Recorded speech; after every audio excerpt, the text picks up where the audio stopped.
नमस्कार विद्यार्थी मित्रांनो, MPSC युजमॉल या आपल्या लाडक्या यूट्यूब चॅनलमध्ये सर्वांचं सहर्ष स्वागत आहे। तर आपण TCS व IBPS पॅटर्न या संदर्भामध्ये वनरक्षक ही जी काही भरती आहे तर त्या संदर्भामध्ये आपण त्यांचा 2023चा जे काही PYQ आहेत त्याचे तर याच्यामध्ये भाग 3 आज आपण पाहणार आहोत।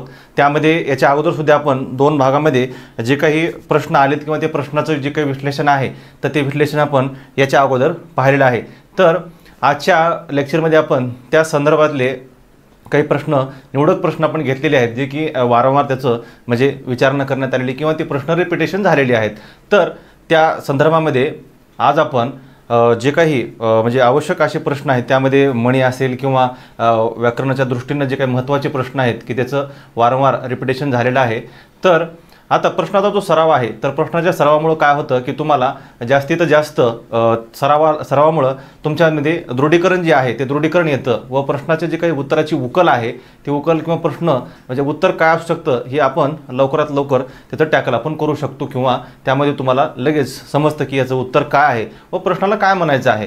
तर आपण पाहू तर आजचा आता पहिला प्रश्न पाहू आपण। तर पहा आता या प्रश्नामध्ये काय विचारले आपल्याला की पीक कापणीनंतर धान्याची डॅश डॅश बघून शेतकऱ्याला आनंद होतो या वाक्यातील रिकाम्या जागी काय असं विचारलेलं आहे। तर या ठिकाणी पहा हा जो प्रश्न आहे तर हा प्रश्न काय आहे, समूहदर्शक शब्द या संदर्भामध्ये आपण समूहदर्शक शब्दाला एक विशिष्ट असा शब्द देतो म्हणजे समूहासाठी एक शब्द जो आपण त्याला म्हणतो तर त्या संदर्भातला हा प्रश्न आहे। तर पहा या ठिकाणी पुंजका हा पर्याय आहे। पहिल्यांदा पुंजका आपण काय म्हणतो की तारे असेल तर ताऱ्यांच्या जो समूह आहे त्याला आपण पुंजका असे म्हणतो। त्यानंतर घड आहे, घड हा द्राक्ष असेल याला आपण घड असे म्हणतो। जुडी असेल दुर्वा याची आपण जुडी म्हणतो व रासालाच काय म्हणतो, धान्याची रास असे आपण म्हणतो। पर्याय क्रमांक 1 जर तुम्हाला विशिष्ट शब्दाचा किंवा त्या समूहदर्शक शब्दाचा जर तुम्हाला अर्थ माहीत असेल तर लगेच तुम्हाला जाणून जाईल। आणि काय असतं की जसं लयदर्शक शब्द असतात, लयदर्शक जसं की धान्याचा आपण काय म्हणतो रास असेल, द्राक्षाचा घड असेल, ताऱ्याचा पुंजका असेल, त्यानंतर दुर्वाची जुडी असेल, लोकांचा जमाव असेल, माणसाचा घोळका असेल, चोरांची टोळी असेल, हरणाचा कळप असेल, फुलांचा गुच्छ असेल, असे जे काही शब्द आहेत आपण काय होतं की वारंवार जर त्याच्यामध्ये जर सराव केला तर ते तुम्हाला लगेच काय होईल की क्लिक होईल की प्रश्नाला काय म्हणायचं आणि त्या संदर्भामध्ये तुम्हाला उत्तरसुद्धा काय होईल लगेच समजून जाईल। त्यानंतर पुढचा प्रश्न पहा, खालीलपैकी कोणती वाक्यरचना अचूक आहे। आता वाक्यरचना म्हणजे काय, कर्ता कर्म क्रियापद त्यात क्रियाविशेषण असेल किंवा क्रियाविशेषण असेल, परंतु वाक्याची जी रचना आहे तर वाक्याच्या रचनेमध्ये तुम्हाला जेव्हा तुम्ही वाक्याचं वाचन करता तर त्यामध्ये ती शब्दाची ठेवण आहे तर शब्दाची जी ठेवण असते तर त्या शब्दाच्या ठेवणीमधून तुम्हाला एक विशिष्ट अर्थबोध झाला पाहिजे। काय झाला पाहिजे, अर्थबोध झाला पाहिजे, जेणेकरून त्या प्रश्नातनं कळलं पाहिजे की नेमकं त्या वाक्यातनं कळलं पाहिजे नेमकं वाक्य काय म्हणायचं किंवा वाक्याचा अर्थ आपल्याला समजला पाहिजे। तर पहा पर्याय क्रमांक 1 गेले होते मुंबईला मी। आता समजा या ठिकाणी क्रियापद पहिल्यांदा दिलेलं आहे, त्यानंतर संयुक्त क्रियापद आहे मुंबईला आणि मी, आपल्याला कुठेतरी वाटतं का हे वाक्य योग्य आहे। त्यानंतर पहा दुसरं होते गेले मुंबईला मी, हे सुद्धा आपल्याला वाटते का नाही। तर त्यानंतर पहा मी मुंबईला गेले होते म्हणजे मी मुंबईला गेले होते व माझ्याकडून मुंबईला जाण्याची क्रिया या ठिकाणी झालेली आहे। या वाक्यातून आपल्याला सरळ आणि साधा असा सोपा अर्थ समजतो की मी असो किंवा जाणारा कोणीतरी असेल तर ती व्यक्ती काय मुंबईलाही गेली होती। म्हणून पर्याय क्रमांक 3 की योग्य अशी समर्पक जर शब्दरचना ज्या वाक्यातून आपल्याला समजते व त्या अख्ख्या वाक्याचा अर्थबोध आपल्याला जर लवकरात लवकर होतो त्याला समजायचे की हे वाक्य काय आहे, शब्दाच्या दृष्टीनं व व्याकरणाच्या दृष्टीनं शुद्ध आहे आणि अचूक आहे। त्यानंतर तलाव या शब्दाचा समानार्थी शब्द ओळखा। तर तलाव, आता आपण आपल्या गावामध्ये तलाव, तळे हे जे शब्द आपण वापरतो तर एका विशिष्ट भागावर किंवा पसरट अशा खोलगट भागामध्ये जो काही पाण्याचा म्हणजे पाण्याच्या ठिकाणी साठवलं जातं किंवा संचय असतो पाण्याचा त्याला आपण काय म्हणत असतो की त्याला आपण तलाव असे म्हणतो। पहा तर तलावालाच काय म्हणतात, तलावालाच सरोवर असे म्हणतात। काय म्हणतात, सरोवर असे म्हणतात। हौद म्हणजे पाण्याचा एक छोटासा आपलं घरी आपण साठवतो पाणी त्याला हौद असे म्हणतात। सरिता म्हणजे जी काही नदी वगैरे म्हणतो आपण नदी नदीला आपण काय म्हणतो, सरिता असे म्हणतो. पर्याय क्रमांक 2 सरोवर म्हणजेच काय, तलाव.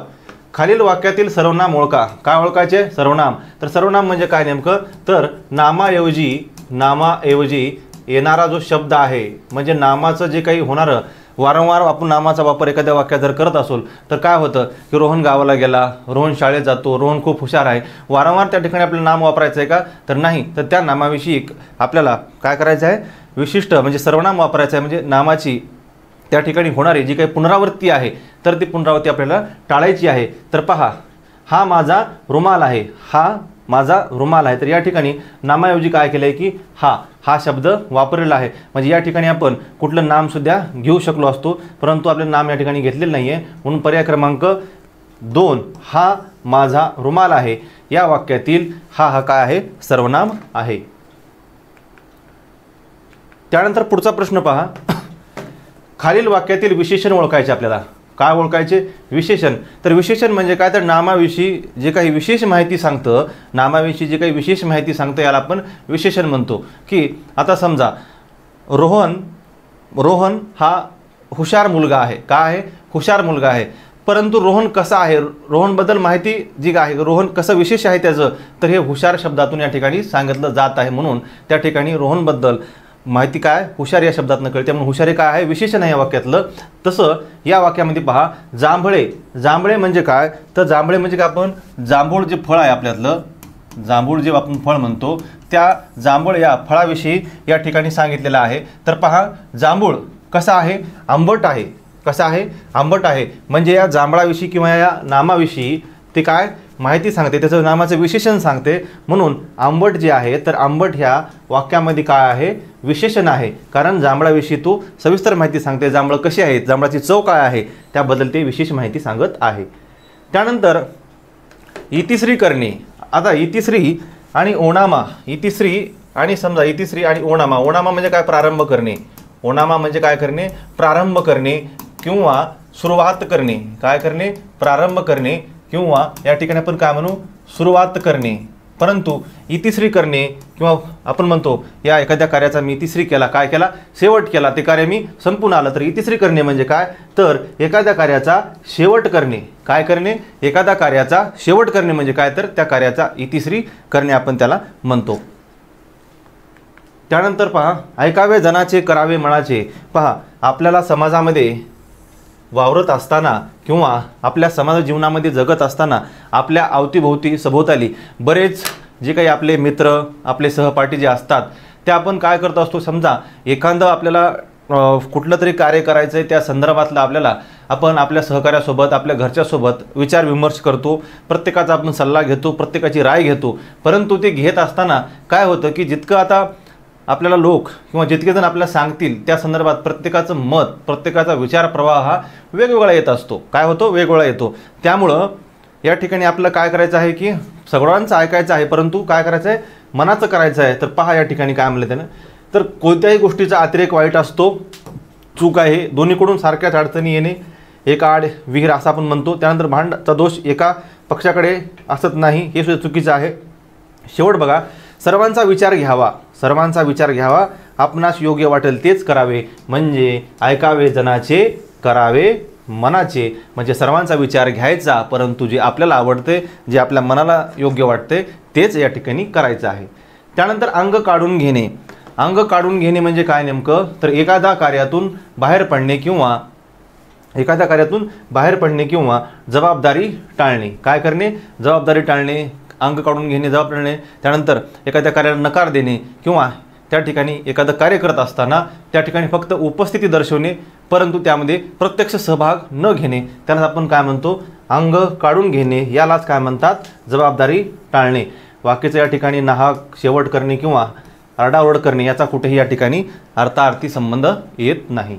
त्यानंतर पहा, जोडीने येणारे शब्द ओळखा. आता जोडीने येणारे जे शब्द आहेत त्या ठिकाणी आता 4 पर्याय दिले त्या ठिकाणी पहा. तर 4मध्ये आता त्या ठिकाणी साप सफाई दिले. साप सफाई असं होतं का, या ठिकाणी साप हा जो शब्द आहे तर या ठिकाणी येतो का, तर येत नाही, हे सुद्धा चुकीचं आहे.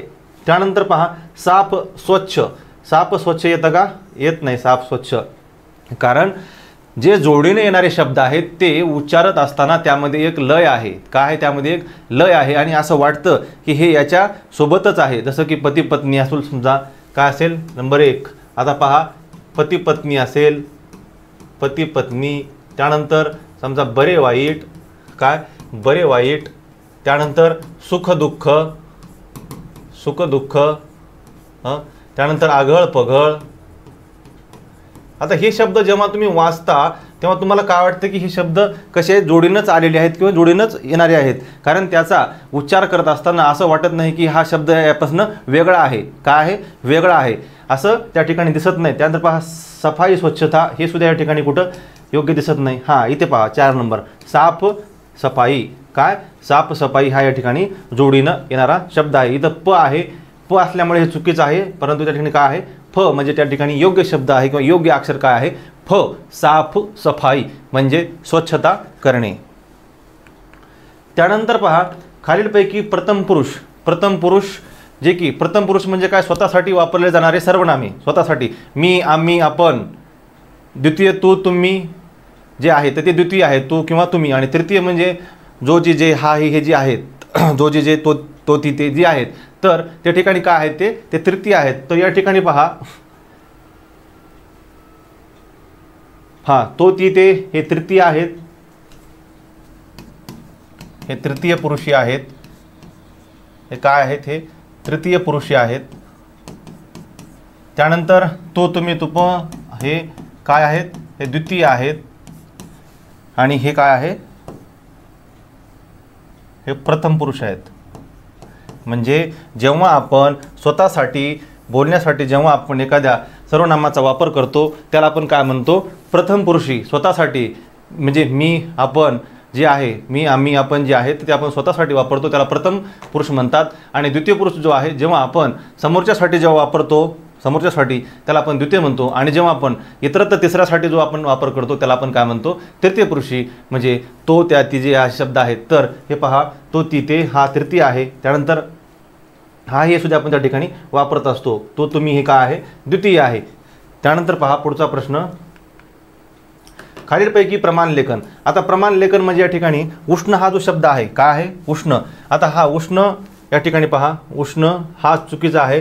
त्यानंतर हा सुद्धा या ठिकाणी चुकीचा आहे आणि हे सुद्धा उष्ण चुकीचं आहे. पर्याय क्रमांक 3 उष्ण या ठिकाणी लिहित असताना उष्ण असंच लिहिलं पाहिजे. कसं? उष्ण हे असंच लिहिलं पाहिजे. बाकीचे जे आहेत उष्ण, उष्ण आणि हे सुद्धा उष्ण काय आहे? हे तिन्ही पर्याय चुकीचे आहेत. पर्याय क्रमांक 2 या ठिकाणी बरोबर आहे. कारण आपण जेव्हा शब्द पाहतो, कारण आपल्याला जर शुद्ध लेखनाचा सराव असेल किंवा वारंवार आपल्या वाचनातून जे काही शब्द जातात तेव्हा शब्द आपण पाहिल्याच आपल्याला काय होतं की शब्द कसा आहे, का शब्द चुकीचा आहे हे आपल्याला लगेच जाणवतं. त्यामुळं वाचन किंवा लेखन हे सुद्धा खूप महत्त्वाचं आहे. त्यानंतर पहा, खालील वाक्यातील सामान्य नाम ओळखायचं आहे. काय? सामान्य नाम आपल्याला ओळखायचं आहे खालील वाक्यातलं. तर सामान्य नाम जे आहे, तर सामान्य नाम म्हणजे काय? तर नामाचे 3 जे प्रकार आहेत. आता समजा नामाचे 3 प्रकार आहेत. आता नाम हा जो घटक आहे तर यामध्ये 3, एक आहे सामान्य नाम, सामान्य नाम, विशेष नाम आणि भाववाचक नाम. तर या ठिकाणी आता सामान्य नाम आपल्याला विचारलेलं आहे. काय विचारलेलं आहे? सामान्य नाम या ठिकाणी विचारलेलं आहे. तर नेमकं सामान्य नाम म्हणजे काय? तर समजा समान गुणधर्म असणारा जे एखादा समूह असेल किंवा समान गुणधर्म असणारा घटक आहे, तर त्या घटकाला किंवा त्या घटकाच्या विशिष्ट वर्गीकरणासाठी किंवा त्याला एक विशिष्ट नावासाठी आपण काय करतो की आपण त्याला एक नाव देतो. काय करतो? नाव देतो. म्हणजे समान गुणधर्म असणाऱ्या घटकाला आपण काय करतो? नाव देतो. तेव्हा काय होतं? त्याचं आपण काय म्हणतो? सामान्य नाम म्हणतो. काय म्हणतो? सामान्य नाम. आता समजा एक विशिष्ट प्राण्याचा गट आहे, प्राण्याचा गट आहे, आपण त्याला काय म्हणतो? प्राणी असे म्हणतो. त्यामध्ये आता प्राणी हा गट आहे, प्राणी हा गट आहे. या ठिकाणी मध्ये काय आलं? गाय आलं. त्यानंतर बैल, शेळी हे काय सर्व प्राण्यामध्ये मोडतात. त्यानंतर पक्षी गट आहे हा, तर पक्षामध्ये गरुड असेल, चिमणी असेल, पोपट असेल, कावळा असेल, हे जे सर्व आहे ते त्या ठिकाणी काय आलं की ते त्या गटात आले, पक्षी या गटात आले. परंतु जेव्हा या समान गुणधर्म असणाऱ्या घटकातल्या एखाद्या विशिष्ट म्हणजे घटकासाठी आपण जेव्हा नाम किंवा विशिष्ट ओळखसाठी शब्द देतो त्याला काय म्हणतो? विशेष नाम म्हणतो. आणि त्यानंतर भाववाचक म्हणजे काय, तर या ठिकाणी तुमचे जे काही भाव आहेत किंवा गुणधर्म आहेत यासाठी आपण भाववाचक नाम असं वापरला जातो. तर या ठिकाणी पहा, रोहन हुशार मुलगा आहे. तर रोहन या ठिकाणी काय आहे, विशेष नाम आहे. काय आहे, विशेष नाम आहे. रोहन हे काय आहे, विशेष नाम आहे. त्यानंतर हुशार, हुशार हे काय आहे, हे विशेषण आहे. काय आहे हे विशेषण आहे. कारण रोहनविषयी हे विशेष माहिती सांगते, रोहनविषयी विशेष माहिती सांगते. आणि त्यानंतर मुलगा, मुलगा म्हणजे कोण, मुलगा म्हणजेच कोण आहे, रोहन आहे. या मुलगा या गटात, मुलगा या सामान्य नाम घटकात, मुलगा या सामान्य नाम घटकामध्ये या ठिकाणी रोहन असू शकतो, या ठिकाणी राज असू शकतो, या ठिकाणी शुभम असू शकतो, या ठिकाणी पवन असू शकतो. असे विशिष्ट नाम मुलगा या गटामध्ये येतात. म्हणून या ठिकाणी पहा, मुलगा हा जो काय आहे तर या ठिकाणी काय आहे, तर ते सामान्य नाम आहे. काय आहे, सामान्य नाम आहे मुलगा. त्यानंतर पहा, खालील वाक्यातील क्रियाविशेषण. क्रियाविशेषण म्हणजे नेमकं काय, तर क्रियेविषयी विशेष माहिती सांगतं. समजा रस्त्याने गाडी खूप वेगाने जात आहे, गाडी खूप वेगाने जात आहे. पहा, बस खूप वेगाने धावत आहे, वेगाने धावत आहे. तर या वाक्यामध्ये पहा, आता आपल्या या वाक्यात काय विचारलं की क्रियाविशेषण विचारले. समजा आता या ठिकाणी समजा बस जी आहे, तर बस काय आहे, समजा या ठिकाणी नाम आहे बस, परंतु बस कशी धावते आहे, वेगाने धावते आहे. कशी, वेगाने धावत आहे. म्हणजे या ठिकाणी क्रिया कशी होती आहे, वेगाने क्रिया होत आहे. या क्रियेची गोष्ट कशी आहे, धावत कशी आहे, ती वेगाने धावत आहे. म्हणून या ठिकाणी पहा वाक्यात की गटागटा पाणी पिऊ नये. या ठिकाणी पाणी पिण्याची क्रिया घडत आहे, पाणी पिण्याची क्रिया घडत आहे. परंतु पाणी कसं पिलं जाते, पाणी कसं पिलं जाते या संदर्भात काय पहा, तर या ठिकाणी विशेषण काय सांगितले, क्रियाविशेषण गटागटा. पाणी कसा पितोय, गटागटा पाणी पिऊ नकोस. म्हणजे पर्याय क्रमांक 1 या ठिकाणी गटागटा हे या वाक्यातलं काय आहे, तर एक क्रियाविशेषण आहे. पहा, साक्षर, साक्षर म्हणजे काय, तर शिकलेला. साक्षर म्हणजे शिकलेला, की ज्याला शिकलेला आहे तो काय आहे, तो शिकलेला आहे. साक्षर म्हणजे साक्षर म्हणजे काय, शिकलेला आहे, शिकलेला आहे, शिकलेला आहे. परंतु साक्षरच्या विरुद्धार्थी शब्द आपल्या या ठिकाणी विचारलेला आहे. तर साक्षर म्हणजे काय, तर या ठिकाणी शिकलेला. परंतु पहा इथं अडाणी म्हणजे काय, अडाणी. त्यानंतर अज्ञानी, सज्ञानी. अज्ञानी सुद्धा न शिकलाच होतं, अडाणी सुद्धा होतं. परंतु आपल्याला शब्द जो आहे तर या ठिकाणी साक्षर विचारलेला आहे. परंतु साक्षरच्या विरुद्धार्थी जो शब्द होईल, जो समर्पक शब्द आहे, तर त्याला काय आहे, पर्याय क्रमांक 3 साक्षरच्या विरुद्धार्थी जो शब्द आहे तर तो काय, निरक्षर. त्या ठिकाणी पहा, श्रम न करता खाणारा व्यक्ती म्हणजे कष्ट नको आहेत, फक्त आपल्याला फुकटचं खायचं आहे, कष्ट नको आहेत, कष्ट करायचे नाही, फक्त आपल्याला मोफत मिळालं पाहिजे. म्हणजे दे रे हरी पलंगावरी, जे आपण म्हणतो दे रे हरी पलंगावरी, जे पण पाहिजे ते मला आयतं पाहिजे. म्हणजे काय, श्रम न करता खाणारा म्हणजे काय, या ठिकाणी पहा, कष्टाळू म्हणजे होतं का, नाही आहे. श्रम करतात ना, ते पण नाही होत. पर्याय क्रमांक 4 जे आहे, ऐत खाऊ. काय, ऐत खाऊ म्हणजे श्रम न करता खाणारा, म्हणजे फुकटची खाण्याची सवय जे आपण त्याला म्हणतो, ऐत खाऊ. त्यानंतर पहा, प्रमाणलेखन. प्रमाणलेखन हा जो घटक आहे, तर पहा प्रमाणलेखनावर प्रत्येक वेळेस प्रश्न आहेत. त्यामुळं प्रमाणलेखनाचे जे काही आता नियम आहेत त्या नियमामध्ये सुद्धा आता त्याच ह्याच्यानुसार या ठिकाणी आपले रवींद्र. आता रवींद्र हा जो आहे, तर रवींद्र हे आपण कसं लिहितो, असं लिहितो रवींद्र. कसं, असं. म्हणजे समजा शेवटचा जो शब्द आहे, शेवटून दुसरा येणारा, त्या ठिकाणी इकारांत म्हणजे दुसरी वेलांटी ही असते, अक्षराला त्या ठिकाणी दुसरी वेलांटी ही येत असते. त्यामुळं पर्याय क्रमांक पहा या ठिकाणी 3, पर्याय क्रमांक 3 या ठिकाणी रवींद्र हा शब्द आपल्याला बरोबर दिसतो. पहा, रवींदर. तसं की आता हे जसं की पंजाबी भाषा आहे, आता पंजाबी भाषेमध्ये असे शब्द वापरले जातात, रवींदर, सुखविंदर, हरिंदर, जे काही शब्द आहेत हे तसं पंजाबी भाषेतल्या त्या भाषेतल्या उच्चारानुसार हा शब्द पंजाबी भाषेत त्या ठिकाणी योग्य वाटेल. परंतु आपल्या मराठी भाषेमध्ये रवींद्र हा जो शब्द आहे तो हा पर्याय क्रमांक 3 यानुसारच या ठिकाणी योग्य आहे.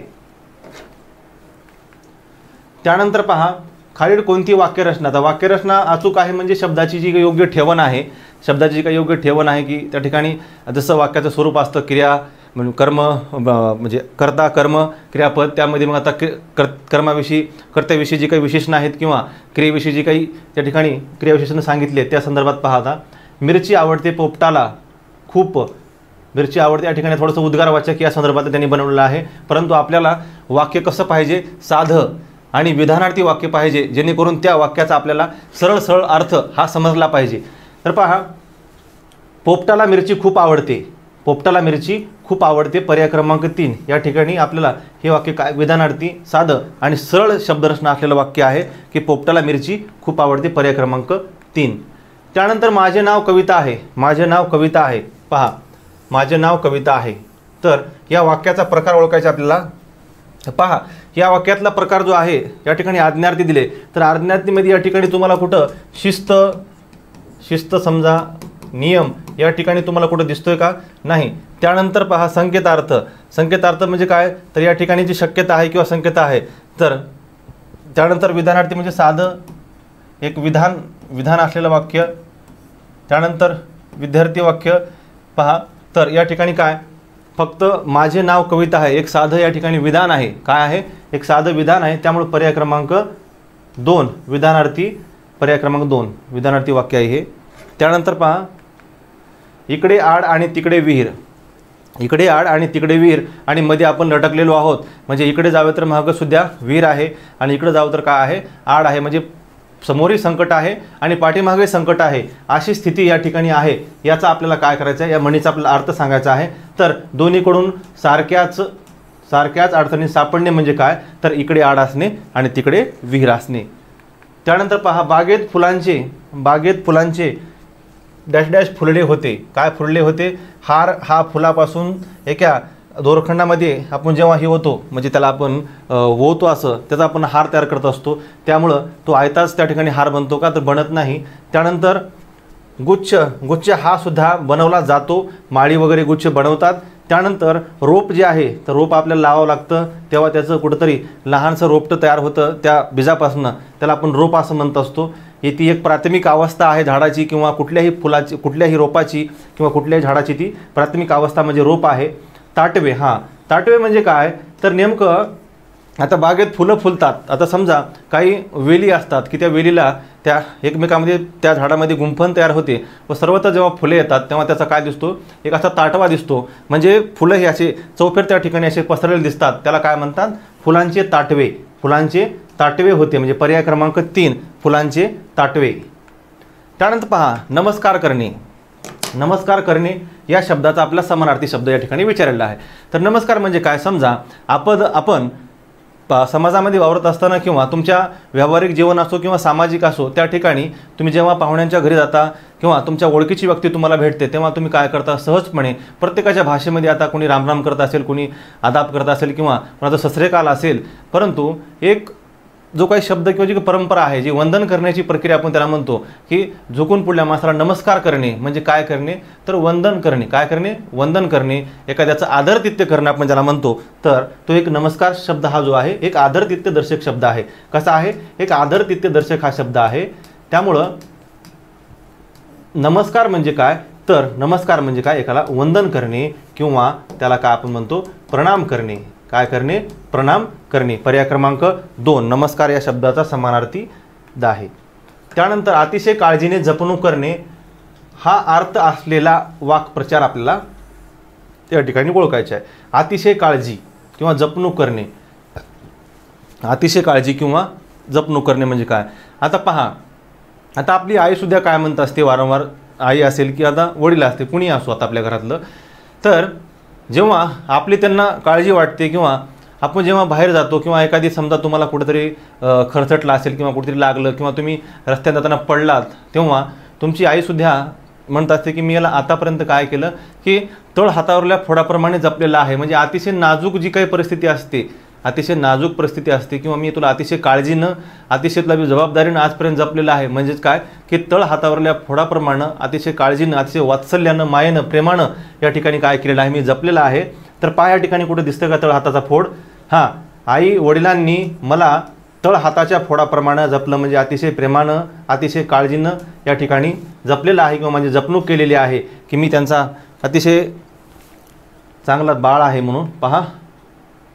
त्यानंतर गाय गोट्यात हंबरते, गाय गोट्यात काय करते, हंबरते. या वाक्याचा आपल्याला प्रकार त्यांनी विचारलेला आहे. काय विचारलेलं आहे, तर या ठिकाणी पहा आपल्याला उद्गार कुठं दिसतोय का, उद्गार कुठं आहे का या वाक्यामध्ये, अबब असं वगैरे कुठे विचारले का, हा. त्यानंतर अरे रे कुठं आहे का, नाही. उद्गार वगैरे या ठिकाणी कुठेही नाही आहे, की त्या ठिकाणी उद्गारासाठी असं चिन्ह असणं खूप गरजेचं आहे. लगेच ते चिन्ह असल्यानंतर तुम्ही ओळखू शकता की उद्गारदर्शी वाक्य आहे. त्यानंतर प्रश्न, या ठिकाणी प्रश्न कुठं विचारला आहे का, गाय हंबरते का, गाय कुठे गेली, गाय शेतात गेली, असं काय आहे का, गेली का, असं काही नाही आहे. त्या ठिकाणी प्रश्नसुद्धा नाही आहे. त्यानंतर नकारार्थी, या ठिकाणी नकार कुठं आहे का, नाही वगैरे असं नकारदर्शक शब्दसुद्धा याच्यात नाही आहे. परंतु विधानार्थी म्हणजे एक साधं सरळ आणि एक विधान या वाक्यात केलेलं आहे. गाय गोट्यामध्ये हंबरत आहे. काय करत आहे, गाय गोट्यामध्ये हंबरत आहे. पर्याय क्रमांक 3 हे याचं योग्य उत्तर आहे. त्यानंतर पहा आमच्या गावात तापी ही मोठी नदी आहे. या वाक्यातील आपल्याला सामान्य नाम विचारलेलं आहे. काय सामान्य नाम विचारलेलं आहे. आता आमचं गाव, आता मी मागं सांगितले की सामान्य नाम कशाला म्हणावं आणि विशेष नाम कशाला म्हणावं. तर पहा हे गाव हे काय आहे, गाव हे सामान्य नाम आहे. काय आहे, गाव हे सामान्य नाम आहे. कारण आता आपण काय म्हणतो, समजा एक विशिष्ट 10, 15, 20 घरे आहेत किंवा एक 100-200 घरं आहेत. मग त्या घराच्या समूहाला काय म्हणावं, गाव, तांडा, वाडी, वस्ती जे काही आपण म्हणतो त्याला. परंतु परंपरागत जो काही शब्द चालत आलेला आहे त्याला काय म्हणतो आपण, गाव म्हणतो. की ज्या ठिकाणी 200-300 घरं अतिशय समूहदर्शक किंवा गुण्यागोविंदाने राहतात किंवा एक समाज त्या ठिकाणी राहतो, तर त्या समूहाला काय म्हणायचं, तर त्या समूहाला गाव असे म्हणतात. समजा आता गाव हा एक त्या लोक राहणाऱ्या सामान्यकरण शब्दासाठी आपण वापरलेला आहे. परंतु या ठिकाणी आता समजा आता पुणे, त्यानंतर सातारा, त्यानंतर सोलापूर, त्यानंतर समजा आता लातूर असेल, नांदेड असेल. आता हे जे काही नावं आहेत तर हे नाव काय आहेत की त्या शब्दाला किंवा त्या विशिष्ट जे सामान्य नामाला, त्या सामान्य नामा समुद्रशाला आपण एक विशेष नाव द्यायचं आपल्याला. त्यासाठी आपण काय केलं, या ठिकाणी एक पुणे, सातारा, सोलापूर, लातूर, नांदेड असे हे त्या गावासाठी आपण हे शब्द वापरले. म्हणजे हे पुन्हा विशेष नाम झाले. हे काय झाले, हे पुन्हा विशेष नाम झाले. परंतु गाव हा काय आहे, सामान्य नाम आहे. त्यानंतर पहा आता तापी, तापी हे काय आहे, विशेष नाम आहे. काय आहे, तापी हे विशेष नाम आहे. कारण वाहत्या प्रवाहासाठी किंवा आपण त्या ठिकाणी काय नाव दिलेलं आहे, नदी. जो काही वाहण्यात पाण्याचा वाहता प्रवाह म्हणजे प्रवाह आहे त्यासाठी आपण शब्द काय दिलेला आहे, त्याचं गुणधर्म जे आहे ते सामान्यकरण करून त्याला आपण एक सामान्य नाम काय दिलं आहे, नदी. परंतु त्या नदीचं एक नाव आपण त्याला दिले म्हणजे विशेष नाम दिले, तर ते नाम काय आहे, तापी. हे विशेष नाम आहे. परंतु या ठिकाणी पहा नदी, नदी म्हणजे काय आहे, सामान्य नाम आहे. काय आहे, सामान्य नाम आहे. म्हणजे या वाक्यामध्ये गाव आणि नदी हे दोन काय आलेले आहेत, सामान्य नाम या ठिकाणी दोन आलेले आहेत, गाव आणि नदी. पर्याय क्रमांक 4.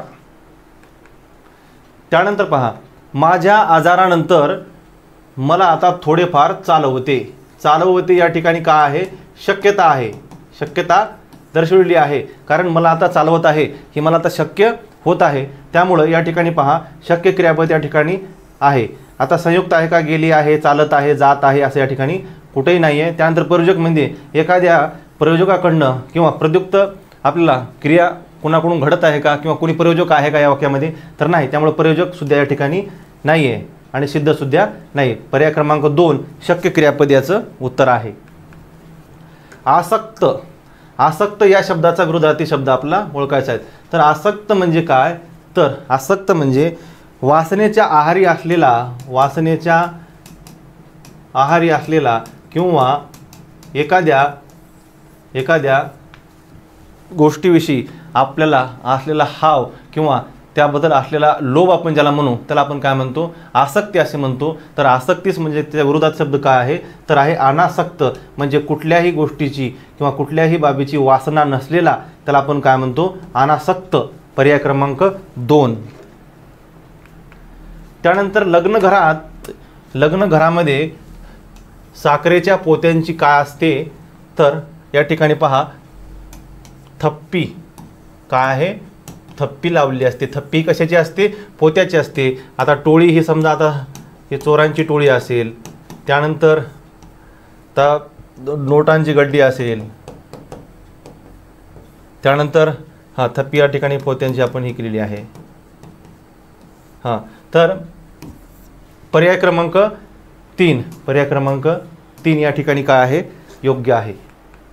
त्यानंतर पहा कडक शब्दात समजावून सांगणे. आता कडक शब्दात समजावून सांगणे म्हणजे काय, तर आता आपल्याकडनं एखादी चूक घडते किंवा आपण सहज समजा आता आपल्याला चुकीची बाब करायची नाही आहे, पण त्या ठिकाणी आपल्याकडनं एखादी चुकीची बाब घडली किंवा आता आपल्याकडनं वर्तन जे असतं ते वर्तनसुद्धा एखाद्या वेळेस अयोग्य वर्तन घडतं, परंतु जेव्हा आपल्या पालकाकडे जातं आपण असं वागलो आहे किंवा आपल्याकडनं चुकीची क्रिया झालेली आहे, त्यामुळं काय होतं की आपले वडील काय करतात आपल्याला की त्यासाठी थोडंसं रागामध्ये बोलतात व समजावून सांगतात. त्याला आपण काय म्हणतो की वडिलांनी माझी कान उघडणी केली. तर पहा या ठिकाणी कान उघडणी करणे, कडक शब्दात सांगणे म्हणजे काय, कान उघडणी करणे. पर्याय क्रमांक 1. कानावर घालणे म्हणजे काय, एखादी बाब दुसऱ्याला सांगणे किंवा कळवणे आपण ज्याला म्हणतो. कान भरणे म्हणजे नको त्या गोष्टी नको त्या वेळी आणि नको त्या लोकांविषयी बोलत असणे किंवा चुकीची माहिती इतरांविषयी देणे. आणि कानावर हात ठेवणे म्हणजे काय, तर एखाद्या बाबीकडं दुर्लक्ष करणे किंवा ती गोष्ट जाणून बुजून न ऐकणे. पहा पेटी म्हणजे काय, तर संदूक. समानार्थी शब्द विचारला आपल्याला. पेटी म्हणजे काय, तर पेटी म्हणजे संदूक. जास्तीत डोकं लावत बसायचं नाही, आपल्याला लगेच समजतं. संदेश आणि संधी या ठिकाणी याचा कुठेही संबंध लागत नाही. पेटी म्हणजे काय, तर संदूक. तर पर्याय क्रमांक 1. आता या ठिकाणी सुद्धा पहा म्हणजे जोडीने येणारे शब्दच या ठिकाणी आलेला आहे, जोडीनंच या ठिकाणी आलेला आहे. सगळे सोयरे. त्यानंतर धागे दोरे आपण म्हणतो. त्यानंतर नातीगोती म्हणतो आपण. सोयी सुविधा आपण म्हणतो.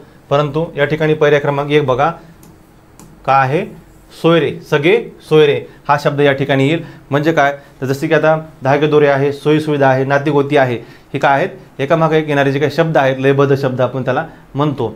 त्यानंतर पहा पुढला माशाप्रमाणे डोळे असणारी. काय, जसे पाण्यामध्ये राहणारा जसा मासा आहे त्या माशाचे डोळे कसे असतात, निळे असतात. कसे असतात, अतिशय निळे असे डोळे असतात. म्हणजेच काय, मीन म्हणजेच काय, मीन म्हणजेच मासा आणि त्या माशाच्या डोळ्याप्रमाणे असणारी म्हणजे काय, तर मीनाक्षी. काय, मीनाक्षी. मीन म्हणजे मासा आणि माशाचे जे डोळे आहेत त्या डोळ्याप्रमाणे असणारी जी काही स्त्री आहे किंवा त्या स्त्रीचे डोळे आहेत तिला आपण काय म्हणतो, मीनाक्षी असे म्हणतो. काय, मीनाक्षी. पर्याय क्रमांक 2. उदार म्हणजे अतिशय दान धर्म करणारा किंवा अतिशय मोकळ्या सढळ हाताचा व्यक्ती. तर पहा विशेषणातून बनणारे भाववाचक नाम तर काय येईल या ठिकाणी, उद्रेक, उद्युक्त, उद्धार येणार नाही. तर काय, पर्याय क्रमांक 1. उदारचं काय होईल, औदार्य. पर्याय क्रमांक 1. उदार या विशेषणापासून काय होईल, औदार्य हे एक भाववाचक त्या ठिकाणी नाम तयार होणार आहे. रस्त्यातून जाताना सावकाश चालायला हवे. या वाक्यातलं काय विचारलं त्यांनी, क्रियाविशेषण. आता काय घडते, क्रिया ही चालण्याची क्रिया घडते आहे. क्रिया कशी घडते आहे, चालायची क्रिया घडते आहे, परंतु त्या चालण्याविषयी जी काय आपल्याला माहिती या ठिकाणी सांगितलेली आहे कशी, तर सावकाश. म्हणजे या चालण्याच्या क्रियेविषयी हे विशेष माहिती सांगते. म्हणजे क्रियाविशेषण काय आहे की सावकाश चालायला हवे. पर्याय क्रमांक 2. कसं, सावकाश. त्यानंतर पहा धारातीर्थ हा जो शब्द आहे तर पर्याय क्रमांक 2 धारातीर्थ हा या ठिकाणी बरोबर आहे. त्यानंतर लंकेत सोन्याच्या विटा. पहा या म्हणीचा आपल्याला अर्थ स्पष्ट करायचा आहे. तर लंकेत सोन्याच्या विटा म्हणजे काय, आता या ठिकाणी लंकेमध्ये सोनं आहे. आता आपण इकडे महाराष्ट्रात राहतो किंवा आता दुसरं आपण कुठे इतर ठिकाणी राहू, परंतु लंकेत सोन्याच्या विटा आहेत, त्याला आपला काय उपयोग आहे का, त्याचा आपला काही फायदा होतोय का, नाही आहे. आता जसे की कोकणामध्ये नारळ खूप भेटतं, परंतु त्या नारळाचा आपल्या या ठिकाणी फायदा आहे का, किंवा आपण म्हणतो कोकणात नारळ सुकाळ आहे किंवा स्वस्त आहे, पण त्याचा उपयोग आपल्याला इथं आहे का, तर नाही. तर म्हणजे काय की पर्यायामध्ये पहा की दुसऱ्याच्या वैभवाचा काही उपयोग नसणे, वेळ काळ बघून नसणे, वेळ निघून गेल्यावर काम करणे, सामर्थ्य असेल तर काहीही साध्य करणे. या ठिकाणी पहा पर्याय क्रमांक 2 दुसऱ्याच्या वैभवाचा किंवा दुसऱ्याच्या गोष्टीचा आपला काही उपयोग नसणे म्हणजे काय, तर लंकेत सोन्याच्या विटा असणे म्हणजे दुसऱ्या ठिकाणच्या बाबीचा किंवा वैभवाचा आपला काही उपयोग होत नसतो, त्या ठिकाणी आपल्यालाच आपल्यासाठी कार्य करावं लागतं. पहा त्यानंतर पहा जो अभ्यास करेल तोच यशस्वी होतो. या वाक्यातील सर्वनाम ओळखले त्यांनी, सर्वनाम विचारले आपल्याला, जो तो. आता समजा या ठिकाणी विचारलं पवन अभ्यास करतो आणि या ठिकाणी तोच म्हणजे काय, पवनच आहे. काय आहे, पवनच आहे. म्हणजे या ठिकाणी आपल्याला जो तो, काय जो तो, या सर्वनाम या ठिकाणी काय वापरलं आहे, जो तो. म्हणजे नामाऐवजी या ठिकाणी जो आणि तो हे दोन काय केलेले आहेत, सर्वनाम या ठिकाणी वापरले आहेत. जो आणि तो म्हणजे पर्याय क्रमांक 1 या ठिकाणी हे काय आहेत, या ठिकाणी वापरलेले सर्वनाम आहेत. हां, तर एकंदरीत आपण 2023ला जो काही पेपर झाला त्या संदर्भातलं मराठीचं आपण विश्लेषण पाहिलेलं आहे. तुम्हाला सुद्धा समजलं असेल की या पेपरमध्ये म्हणजे कशा कशा प्रकारचे प्रश्न या ठिकाणी आलेले आहेत, कसे कसे प्रश्न आलेले आहेत. त्यामध्ये बेसिकमध्ये समजा आता आपण पाहिलं की नाम आहे म्हणजे शब्दाच्या जाती याच्यावर सुद्धा क्रियाविशेषण, विशेषण, नाम, सर्वनाम, क्रियापद यावर सुद्धा प्रश्न आहेत. त्यानंतर आपलं समानार्थी शब्द, विरुद्धार्थी शब्द याच्यावर सुद्धा प्रश्न आलेले आहेत. एकंदरीत जे काही मुख्य घटक आहेत त्या घटकावरचे प्रश्न या ठिकाणी घेतलेले आहेत. त्यामुळं तुम्ही सर्वांनी याचं विशेष काळजीपूर्वक पहा, त्याचं रिव्हिजन करा आणि सर्वजण लाईक करा, कमेंट करा आणि जरी काही चुका असतील ते सुद्धा तुम्ही या ठिकाणी सांगू शकता. म्हणजे जेणेकरून आम्ही याच्यामध्ये काहीतरी इम्प्रूव्हमेंट करू, सुधारणा करू आणि तुमच्यासाठी आवश्यक नवनवीन जे काही बदल आहेत किंवा जे काही येणारे प्रश्न किंवा अपडेट आहेत ते सुद्धा आम्ही घेऊ. धन्यवाद.